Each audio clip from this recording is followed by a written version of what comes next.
दिल्ली विधानसभा का शीतकालीन सत्र 5 से 8 जनवरी 2026 तक आयोजित किया जाएगा, जिसे वर्ष 2026 की जवाबदेही की दिशा तय करने वाला महत्वपूर्ण सत्र माना जा रहा है। सत्र का आरंभ 5 जनवरी को प्रातः 11 बजे उपराज्यपाल श्री विनय कुमार सक्सेना के अभिभाषण से होगा।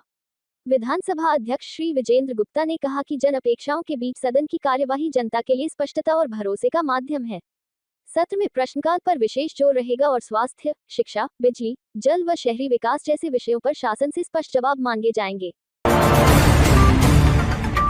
दिल्ली और एनसीआर में एक बार फिर घना कोहरा अपना असर दिखाएगा। मौसम विभाग ने येलो अलर्ट जारी किया है। अनुमान है कि इस सप्ताह 4 दिन तक बादलों की आंख मिचौली और तापमान में उतार चढ़ाव देखने को मिलेगा। एक पश्चिमी विक्षोभ भी पहाड़ों पर सक्रिय रहेगा, जिसकी असर लहरें राजधानी के मौसम में दिखाई देंगी। घने कोहरे का असर रेल यातायात पर भी देखने को मिला। दूसरे दिन भी ट्रेनों की रफ्तार पर ब्रेक लगा रहा। रविवार सुबह दिल्ली और आसपास के कई इलाकों में कोहरे की मोटी चादर छाई रही, जिसके चलते दिल्ली रूट से गुजरने वाली 30 से अधिक ट्रेनें निर्धारित समय से देर से चली, जबकि कई ट्रेनों को रद्द करने तक की नौबत आई। दिल्ली की हवा बेहद खराब श्रेणी में दर्ज की गई। सीपीसीबी के आंकड़ों के अनुसार वायु गुणवत्ता सूचकांक AQI 385 रहा, जो बहुत खराब श्रेणी में आता है।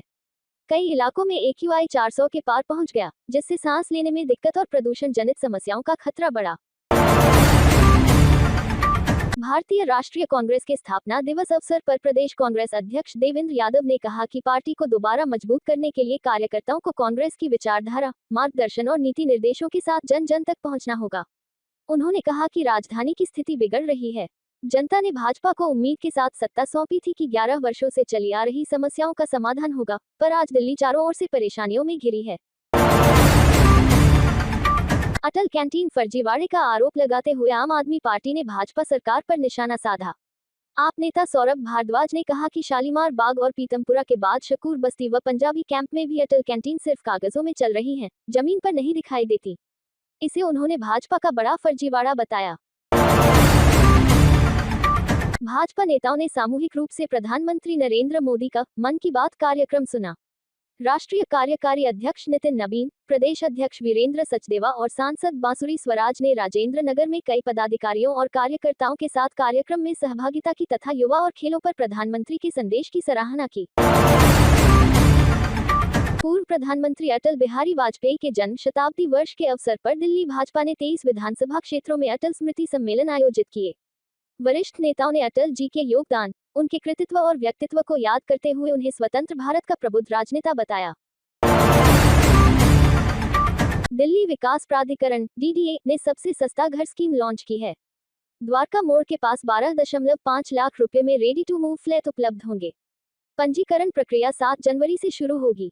हाउसिंग मार्केट में इसे किफायती आवास के बड़े अवसर के रूप में देखा जा रहा है। दिल्ली पंचायत संघ के प्रमुख थान सिंह यादव ने दिल्ली सरकार की मुखिया एवं शिक्षा मंत्री से मांग की है कि पब्लिक स्कूलों की एडमिशन सूची जारी करने से पहले स्थानीय और पैदल आने वाले बच्चों का 100% दाखिला सुनिश्चित किया जाए। उनका कहना है कि जिन गांवों की भूमि पर पब्लिक स्कूल स्थापित हैं, उन गांवों के सभी बच्चों को 100% आरक्षण के तहत प्रवेश मिलना चाहिए। नव वर्ष पर यात्रियों की भारी भीड़ को ध्यान में रखते हुए उत्तरी रेलवे के जम्मू डिवीजन ने नई दिल्ली से श्री माता वैष्णो देवी कटरा के बीच विशेष आरक्षित ट्रेन चलाने की घोषणा की है। ये सेवा 28 दिसंबर 2025 से 1 जनवरी 2026 तक जारी रहेगी तथा 5-5 चक्कर लगाएगी।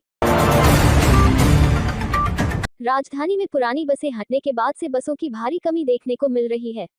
क्लस्टर योजना के तहत चल रही नीली और संतरी बसों के चालक कंडक्टर ड्यूटी समाप्ति के बाद नियमों की अनदेखी कर सीधे डिपो लौट जाते हैं। खासकर दोपहर और देर शाम बस स्टॉप पर इंतजार कर रहे यात्री बसों में जगह न मिलने के कारण परेशान नजर आते हैं। उन्नाव दुष्कर्म पीड़िता ने कुलदीप सिंह सेंगर की रिहाई के आदेश के खिलाफ जंतर मंतर पर धरना दिया। वहीं पुरुष आयोग और परशुराम सेना की ओर से सेंगर के समर्थन में नारे लगाए गए, जिसके बाद माहौल में तनाव देखा गया। दिल्ली एनसीआर में न्यू ईयर सेलिब्रेशन इस बार काफी महंगा हो गया है। होटल पार्टी पैकेज 6,000 रुपये से शुरू होकर 20,000 रुपये प्रति व्यक्ति तक पहुंच गए हैं। क्लब एंट्री फीस, टैक्सी किराया, पार्किंग शुल्क और खान पान की कीमतें भी सामान्य दिनों की तुलना में लगभग दोगुनी दर्ज हुई। द्वारका पुलिस ने वाहन चोरी के मामले में बड़ी कार्रवाई की है। ट्रांसपोर्ट कंपनी की आड़ में जल्द पैसा कमाने के उद्देश्य से वाहन चोरी कर रहे 3 आरोपियों को गिरफ्तार किया गया। पुलिस ने एक ट्रक भी बरामद किया है। आरोपियों पर पहले से भी वाहन चोरी का मामला दर्ज है। द्वारका जिले में अवैध रूप से रह रहे 7 अफ्रीकी नागरिकों को पुलिस ने अभियान चलाकर पकड़ा। सभी पर निर्वासन प्रक्रिया लागू कर आगे की कार्रवाई शुरू की गई है। फर्जी दस्तावेज बनाकर 12 करोड़ रुपए की प्रॉपर्टी बेचने वाले गिरोह पर शिकंजा कसा। दिल्ली पुलिस की अपराध शाखा ने मुख्य सरगना समेत 5 आरोपियों को गिरफ्तार किया है। पुलिस अब अन्य संबंधित संपत्तियों की पड़ताल में जुटी है।